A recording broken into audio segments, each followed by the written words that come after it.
Thanks, everyone, for joining us for our live journal panel discussion today on childcare.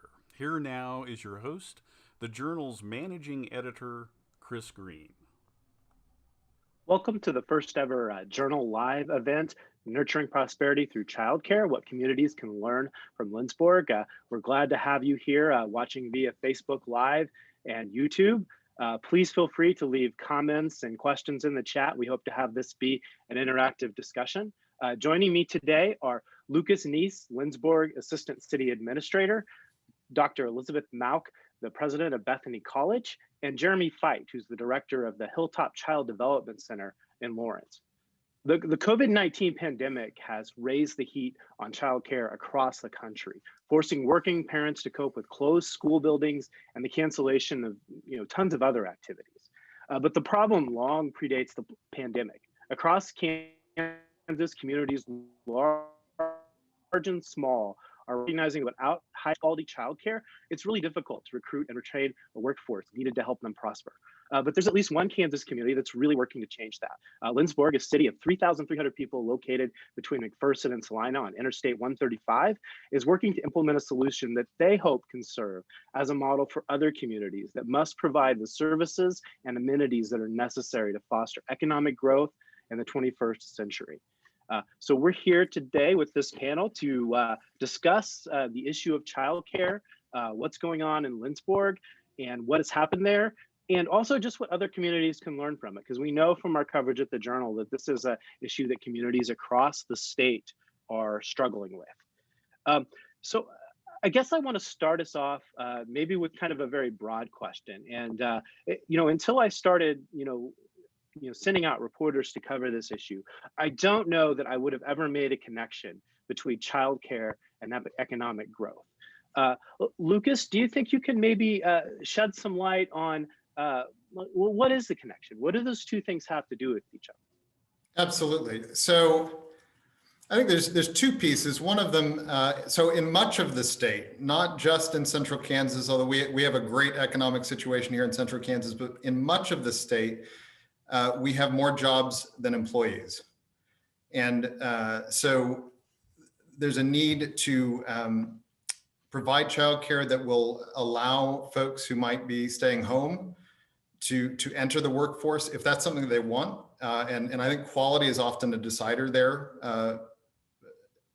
in helping to make that decision. I think there's a lot of parents at home who would say, if there were better quality childcare, I would consider applying for one of these jobs that I see in my community.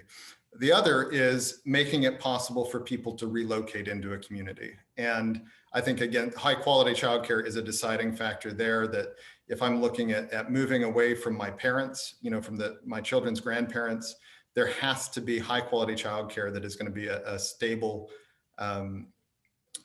help to my family if I'm going to make that kind of a move.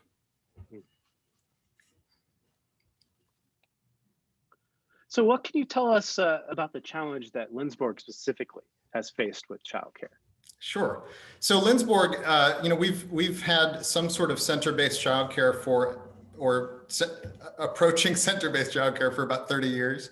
And it has been often led by parents and often been responding to immediate needs and immediate problems.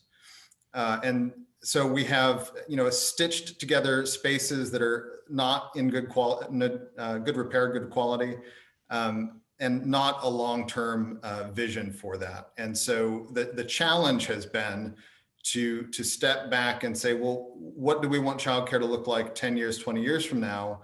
And what changes do we need to make today? What commitments and investments do we need to make today to make that a reality? And it's also about shifting from looking for childcare that supports economic development to childcare that might drive economic development.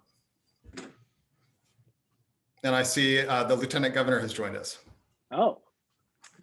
I'm sorry I'm late. I'm so sick of Zoom. We all are. I couldn't get logged in. So anyway, I'm sorry I'm here. Thank you very much for the opportunity to be here. I'm not sure where we are on the agenda. Well, so I guess we're at introductions right now, and you just did a really great job of introducing yourself, Lieutenant Governor Toland. Uh,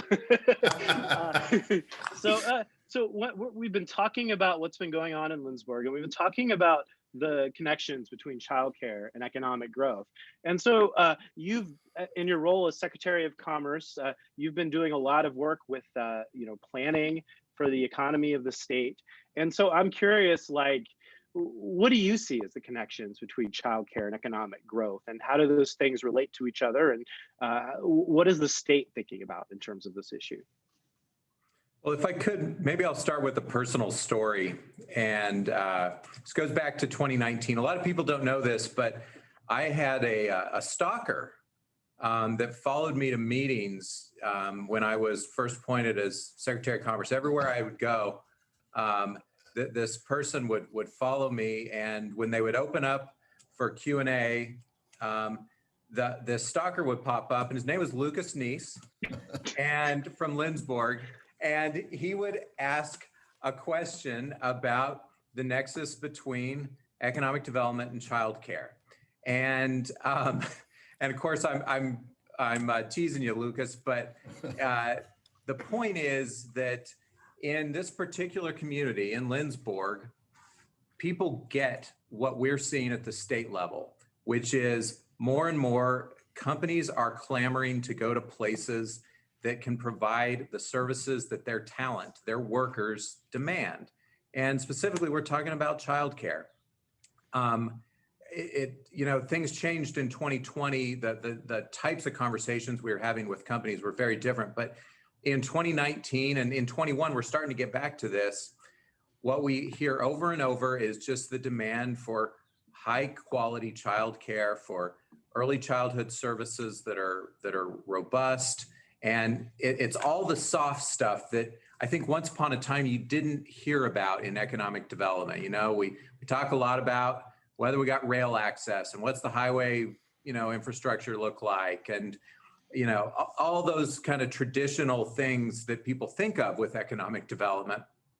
But the world is changing. It has changed already. And so, I think the figure is 75% of Kansas families require childcare. And so when you think about businesses are simply a conglomeration of people, and people care about making sure that they've got the best possible arrangements for their kids. And so that's why this matters. And so we are really trying at the Department of Commerce to change how we think about incentives to lure companies. So Urban Outfitters is a great example of that in Wyandotte County, where we got 2,000 new jobs that are coming to the state, and they're building this massive new facility. But when the governor and I sat down with the leadership at Urban Outfitters, they wanted to talk about things like childcare. And you know what? That's what Governor Kelly, the education governor, wants to talk about as well.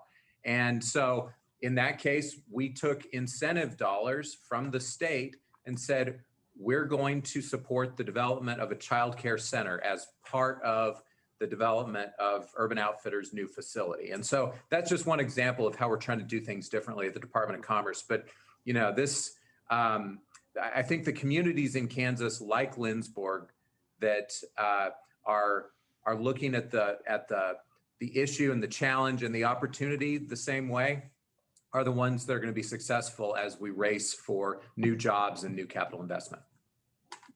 So when you look at things from a statewide perspective, Lieutenant Governor Toland, what do you think the problem is? What's the problem that places like Lindsborg are really trying to address? What is it that is creating this gap between reality of not having enough childcare and the aspiration of economic development through a bigger, better workforce? Well, I think part of the challenge is that it's expensive. To have a high quality childcare center and to staff it at the level it needs to be staffed at, and to just run the operations. In a lot of cases, there is a mismatch between what families can afford to pay and what the services costs. And so I think we see in a lot of cases a subsidy of some kind is required to make the business case work. And I think we have to just be honest about that going into trying to sort out these problems. Fact of the matter is the wages for childcare workers tend to be fairly low. And, that's a challenge on the talent recruitment side. So we don't necessarily have the talent pipeline coming in with enough providers to be able to meet the demand as well. And so I don't think there's one problem. I think it's kind of a marble cake of interconnected issues here. So Lucas and Dr. Mauch, where do you see these problems kind of showing up in Lindsborg, and particularly Dr. Mauch from the perspective of an employer, and what the challenges are for you created by a lack of quality and affordable childcare? So at Bethany College, we have employees who both come from the local region, but also employees coming in from even outside of the state. Faculty members typically are just finishing up graduate programs somewhere else. And so especially our faculty members, they are very accustomed to being in a place where the communities have thought about childcare. And a lot of this to me has always been, we put our money in what we value. And, clearly as a college president, we value the future of our students with the kind of developmentally appropriate education that our own students are getting, but that our faculty in particular, but also with many of our staff, they clamor for good quality childcare. And so that is something that we know, even on interviews, that we will not be able to recruit the kind of talent pool that we want if we can't show them that we are valuing their children. And so I have had folks on interviews who talk about childcare, talk about where they'll be able to live. Can they even live in the Lindsborg community? And our faculty in particular do want to live in the community. They want to be able to provide the kind of services to their own students that they're hoping that their own children can get. So we have found it to be a challenge in first recruiting and then sometimes retaining faculty and staff. So sometimes they will come, not have a family when they start to think about one. That is the first thing that they are really looking for. So that has been a challenge that we have had. So is it the case that, that it's harder for you to keep the employees that you want, or harder to get them there in the first place, or how does it affect you on a daily basis? It affects us for both. So on the recruitment aspect, we have folks on interviews, before interviews, talking to us about this is probably one of the main pieces that comes up to us during interviews is what is the child care situation in Lindsborg in particular. But then also, because we do have some more junior, both faculty and staff who will start a career and haven't yet started a family. So they've been with us for a couple of years. And I have several faculty members currently in this situation. And they start to go out and, they're starting their families, they're going out, they're looking for quality childcare, and they're struggling to find it in this area, either because the quality is not there or because the actual spots are not there for their children. And so people have to step in and out of a career. And so it is something that in the 3 years I have been here, we have dealt with fairly consistently. I can tell you in my own personal life, I have a daughter who's now 15, but my husband and I were both college professors when she was born. And what we were doing, because there was all of the quality childcare in the area we were in was all full, we were sort of swapping off taking care of this child because we were college professors. His boss came to him one day and said he had to get his priorities in line. So he quit his job so that he could make sure that he could stay with his daughter. He got his priorities in line. So this is certainly something, and he always says it was the best movie ever made, but this is certainly something that I have personally dealt with. But it's not just available childcare, it's quality childcare. It's understanding that your child will be safe, will be learning developmentally appropriate ways. So a lot of times we think learning, your A's, B's, C's, your 1, 2, 3s. A lot of times it's even social and emotional and behavioral developmental skills that they've got to be making, that if done in a way that is in an education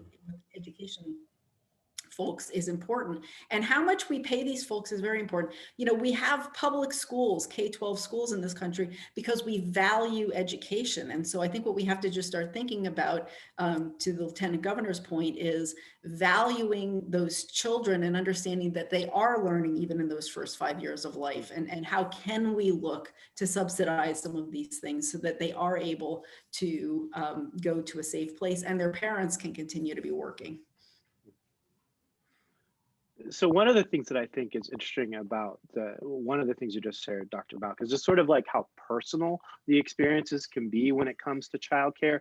And yet I know in a community like Lindsborg, like you automatically have two factions of people. You have parents who've experienced that challenge and who need childcare, but then you have this whole other group of people who either don't see, like they don't have children, or they, their children are grown, they don't have to worry about childcare.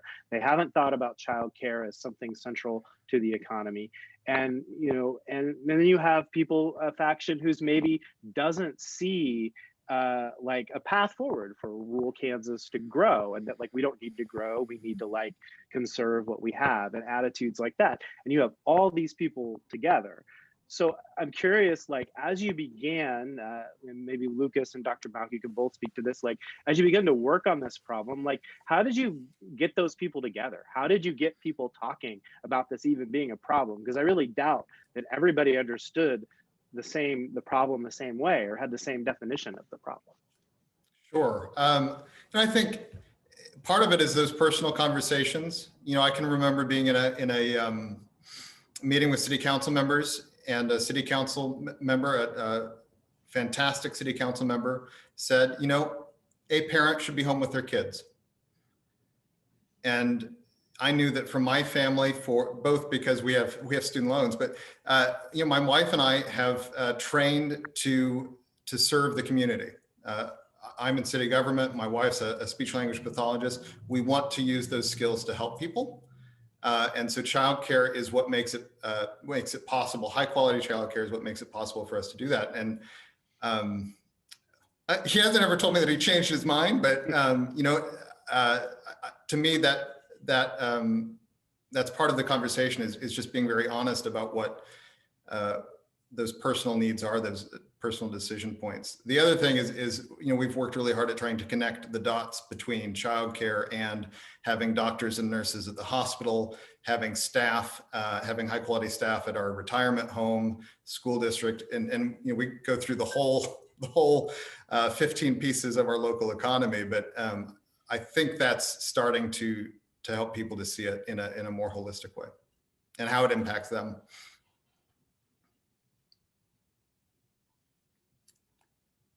I'd like to bring in Beccy Tanner, who's a correspondent for the Journal, who wrote this story. And I'd just be interested, Beccy, from the outside looking in, what was most interesting about what you saw going on in Lindsborg in terms of addressing this issue of childcare? Sure. Can you hear me okay?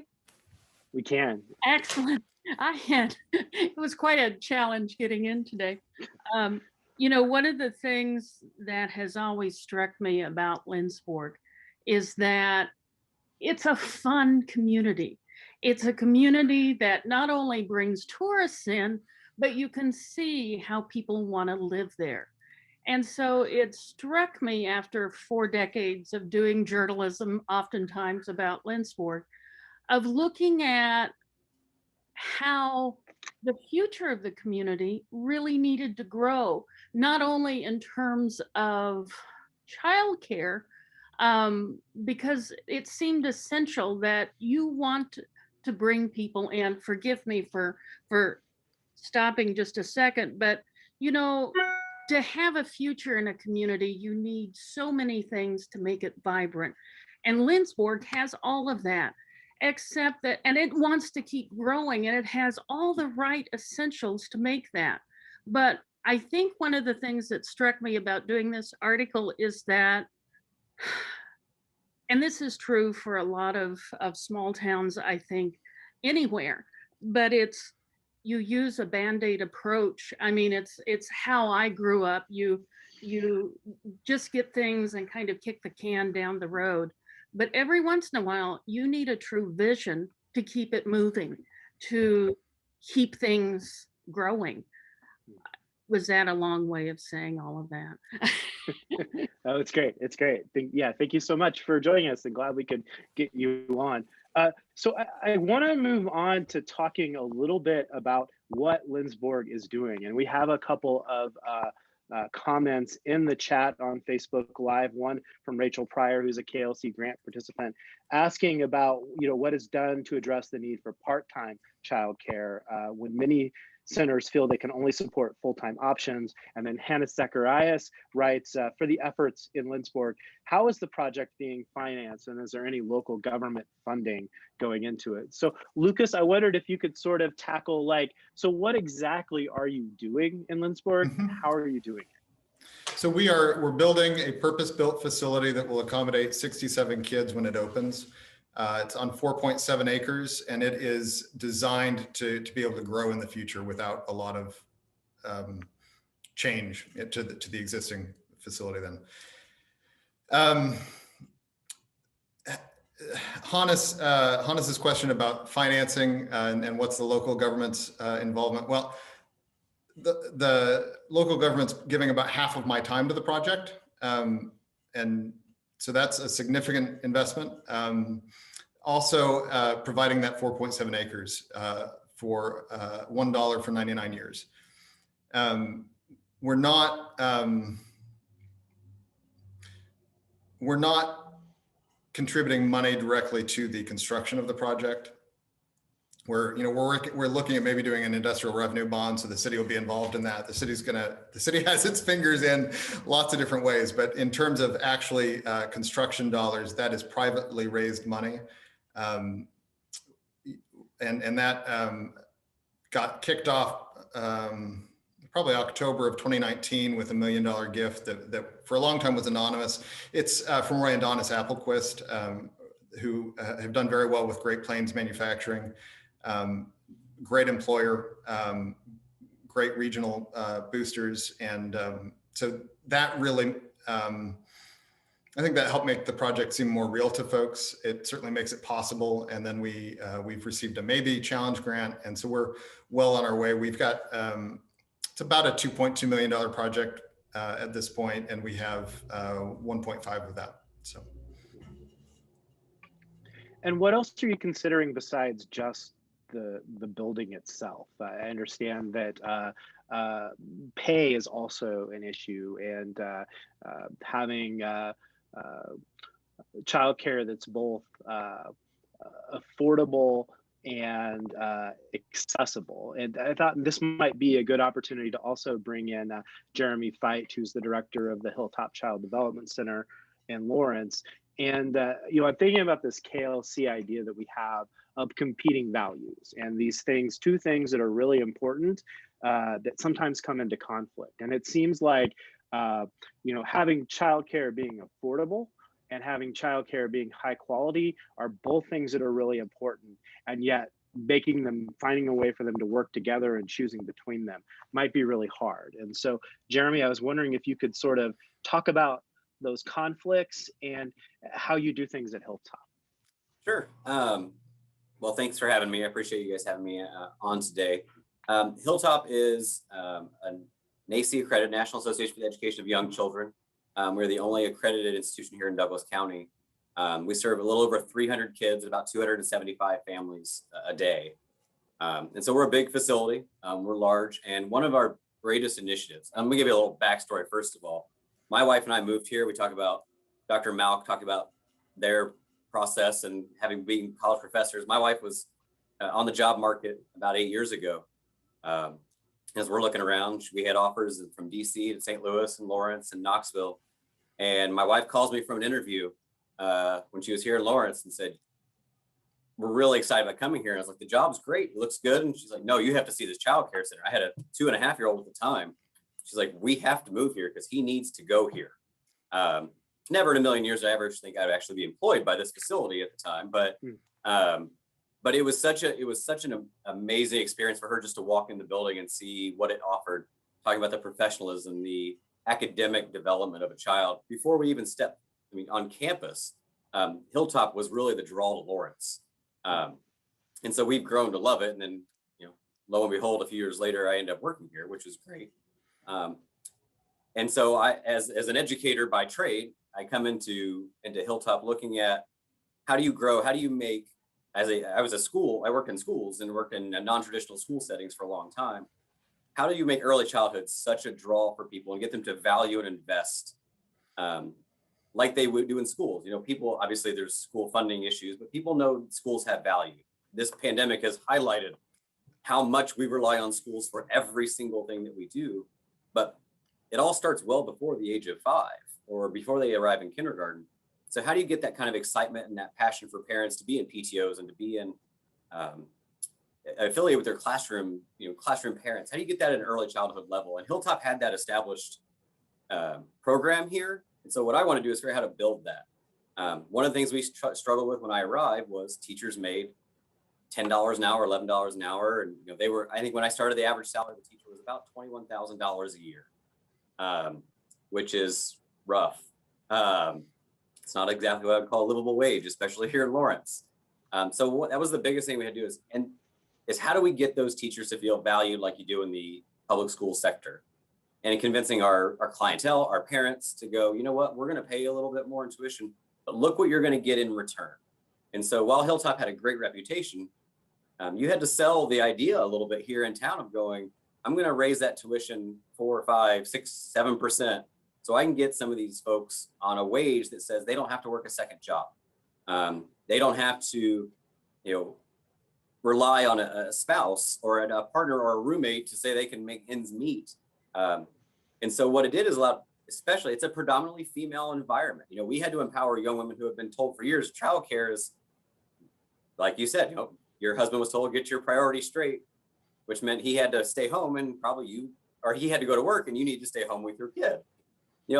These women need to be empowered to go, this is a strong, important job for us, and we should be valued as such. So that was and I say that, oddly enough, as an old man coming into the building and having this conversation with people. But it was important for me to get them to understand that value, because once we started making that push, they needed to see that when they worked with those kids, the value they had after those kids left. I've preached this everywhere I went, was the impact you have on your child, whether they're a year of age or 15 years. Your impact is going to be far beyond when they leave your classroom. A 2-year-old is not going to leave your classroom and go, thank you so much for making me a better student when I got to kindergarten. But you're going to know that. And I always said, every teacher works together as they progress through the school. If the pre-K rooms are a piece of cake and kids are reading and writing and doing math, it's because of the work you put in as a 2-year-old teacher that got them to that point. And I want those schools to see that value as well. So our goal when we got here was to raise that salary. It's affordability, but it's also, we talked about quality. Quality is giving teachers resources and value in what they do. So as of last night, I had a budget meeting last night, and our teachers are going to make on average next year at just under $31,000 a year. Again, not huge dollars, but so much more. And it means so much to these teachers. I have teachers who've been here 25, 30 years, and they're making more now than they ever have. But our community has also embraced this idea. Our community values education. They value the idea of our teachers. And when I raise tuition, our parents don't say, oh my goodness, why are you raising my tuition? They say, is it going to my teacher? Because as long as you can tell me that, it makes me as a parent feel better about that. But also with our teachers, there's now expectations. Your training, if you come in with a credential or a degree, we want to make sure that that's, you're rewarded for that, because we want to really, incentivize getting education, but also to make sure that the parents know you have the highest qualified staff for your kids. So when they go to kindergarten, your kid's not doing letter recognition. They're learning about reading and writing at a level that far exceeds the minimum. And so it's a very long-winded way. Becky, you said is that a long answer? I'm going to give you a long answer. I can't help say that if you provide a quality program, people are willing to pay a little bit more. But you just have to show them. You have to convince them once to invest. But once you get them on board, it's real easy to see the dividends once it's implemented. Right. I think I'd add, there's a third piece, affordability and quality, also attainability. Yeah. And if we aren't going to pay teachers, we won't have spots. And we have centers in central Kansas that have empty rooms that they cannot staff, not because there's not a demand for childcare, but because there aren't teachers to work for $9 an hour. Right. And so that attainability piece is really important. And that's part of the model that we're trying to why I value Jeremy Fite so much, and why Hilltop is a model that we're trying to emulate is their sliding scale fee structure. And I remember a conversation with you, Jeremy, in which, and I don't know what it is this year, but you said that while average tuition is whatever it is, it's high. Yeah. We have families who pay $6 a month. Mm-hmm. And so if you would talk a little bit about the sliding scale fee structure and some of the other feed-ins that make it affordable for families who struggle.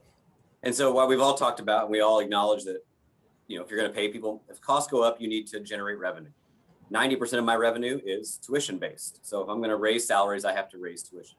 So to balance that, we've tried to do as much partnership and provide as many other opportunities for people to get in. We don't want to be if you don't make 6 figures or more, you can't come to Hilltop. That's not what makes us special. We're unique in the sense of our diversity economically, culturally, and we never want to lose that by saying only wealthy folks can come to us.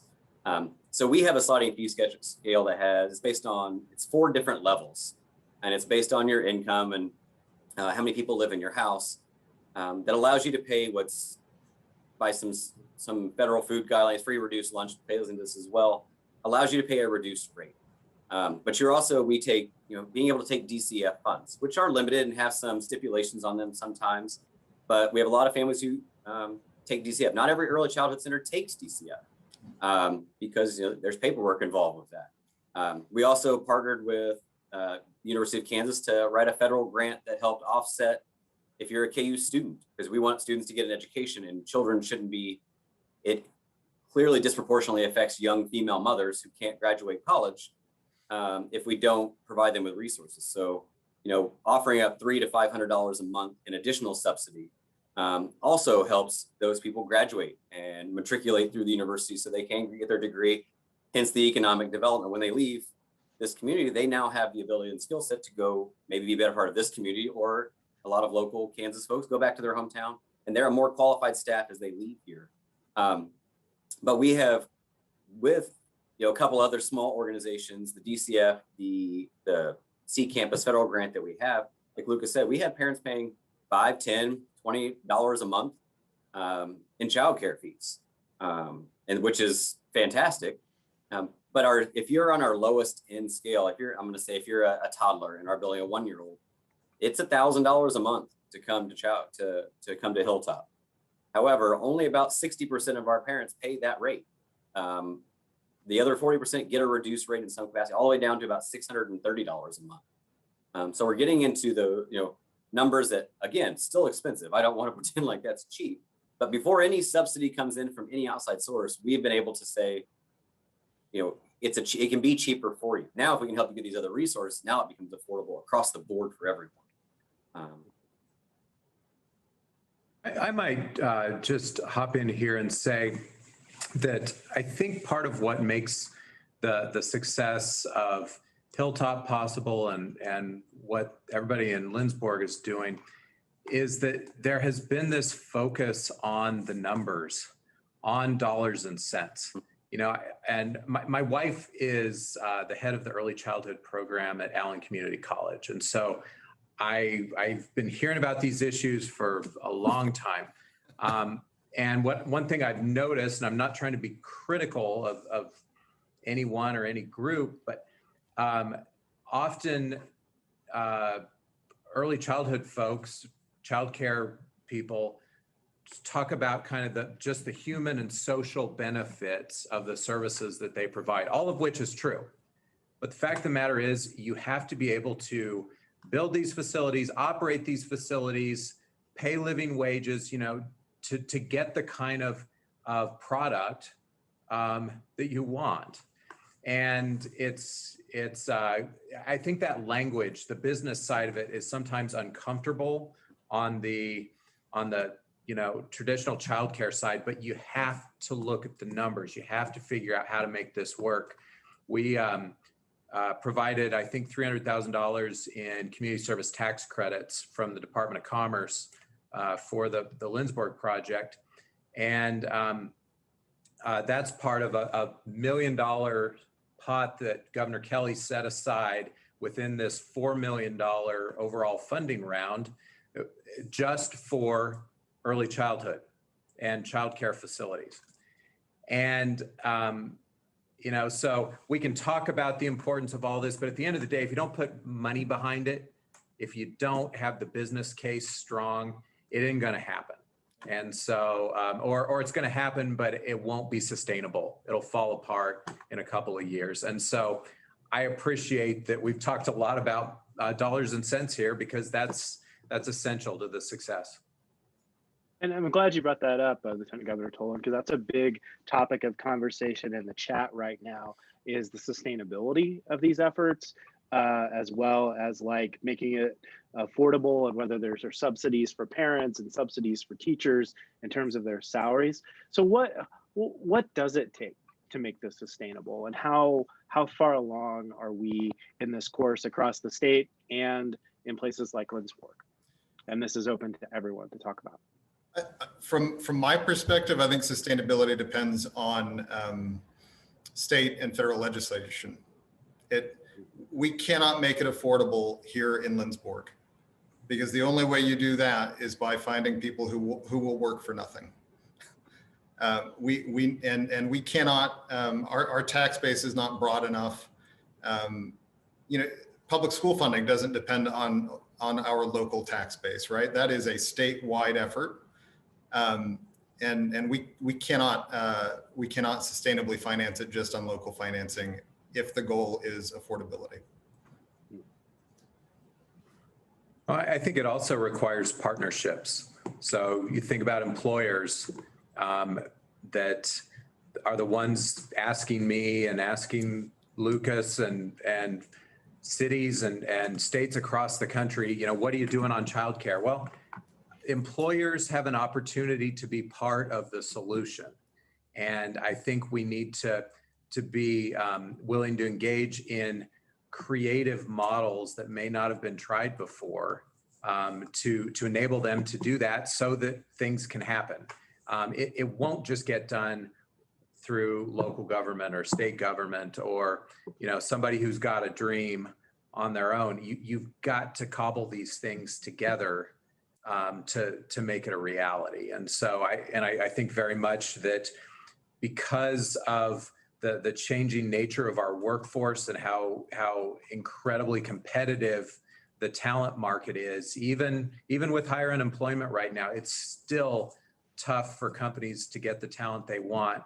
They're more willing than ever to engage on figuring out what they can do to help solve a childcare shortage in a community, because it's good for their business. And I'm sorry, I'm gonna, if you don't mind, jumping here too. And also, there's a question in the chat. I think these two things are related about sustainability. We talked about partners.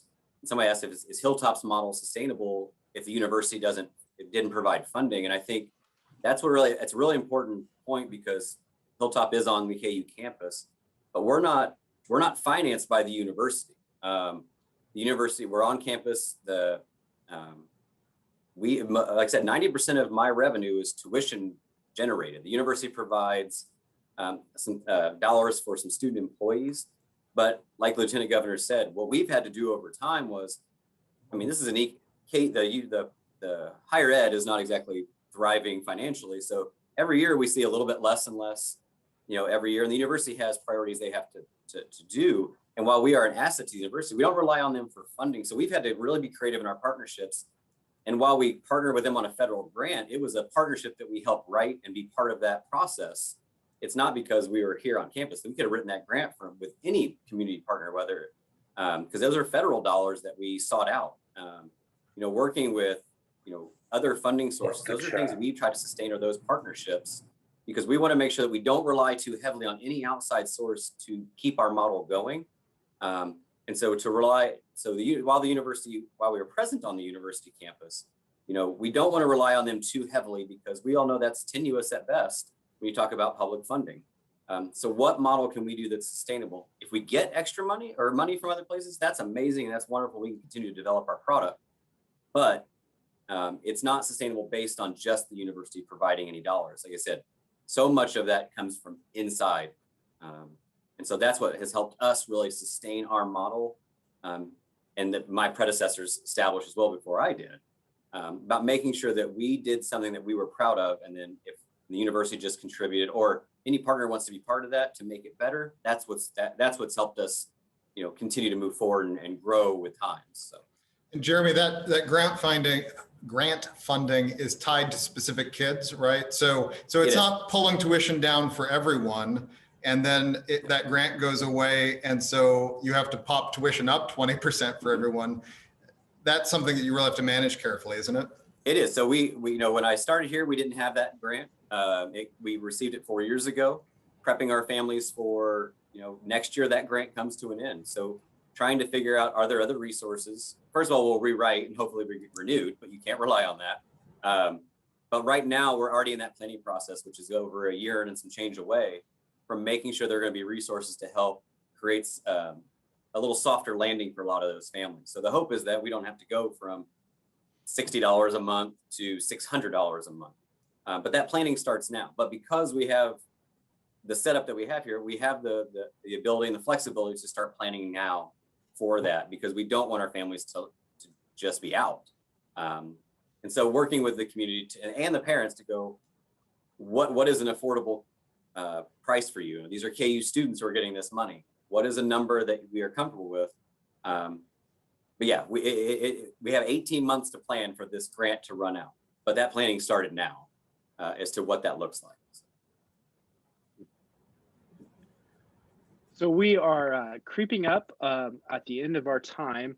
I did have one question that was on my mind that maybe I would like to get as many of you as possible to speak to very briefly. But I'm just curious, we're sort of elevating Lindsborg as this story of what communities can do. Is what's going on in Lindsborg, can that happen anywhere in the state? Absolutely. And I could, Fredonia, Kansas, repurposed middle school building, I think. Marquette repurposed an elementary school. There's a lot of communities that have spaces that they have repurposed, that they're investing in childcare. So yes, lots of communities are doing this. Lindsborg's a pretty special place, but there are other communities doing this. And I would agree even with what the Lieutenant Governor was saying about partnerships, just generally, public-private. At my last institution, we worked on childcare, and it was not just us at the university. It was working with local governments, it was working with state governments, it was working with partners in the region who knew that they needed to have quality daycare and childcare if they were going to be able to get the kind of employees that they were seeking. So I've even seen it in other states. And Lieutenant Governor Toland, maybe you can sort of take us home. The sense of what Lindsborg can do. What's the next big thing you'd like to see statewide in relation to this issue? Well, I think at the end of the day, going to the question about whether this can be done anywhere, yes, it can, but it all depends on a community's priorities. What do you want to do? I was thinking about, I'm not a city manager, but I spend a lot of time in local government, and swimming pools are not sustainable as a business model. Every city subsidizes the operation of swimming pools because people think that's important, and it is important. And so we put money into it. I think, and I don't want to undermine my argument earlier about the importance of the business case, but I do think it's important to acknowledge that if this is a priority for a community, you got to find a way to pay for it. And it's not inappropriate for local government to be part of paying for that. And that doesn't just mean if it's in the city of Lindsborg that only the city participates. It means you look at the county. It means you look at regional models. It means you partner with the state and with employers and all sorts of other folks to make it happen. But it's ultimately about priorities. And I think there's nothing more important than the next generation, than our kids. And so prioritizing childcare is good for business, it's good for people, and it's the right thing to do. Well, thank you for those comments, Lieutenant Governor Toland. Thank you for joining us today. Thank you to Lucas Neece and Jeremy Fite and Dr. Mauch and Beccy Tanner. Thank you to all of those who had comments and who watched live online. We're grateful to have you here for this first ever Journal Live. Join us next month on March 24th when we'll be discussing the future of journalism in Kansas. This video will be online to watch later. Please read the story about Lindsborg if you haven't yet at klcjournal.com. And thank you. And I think this is a great conversation, and looking forward, the Journal will continue to cover the topic of childcare because we think it's so important for the health of communities and for the economic health of the state. So until next time, I'm Chris Green, Managing Editor of the Journal.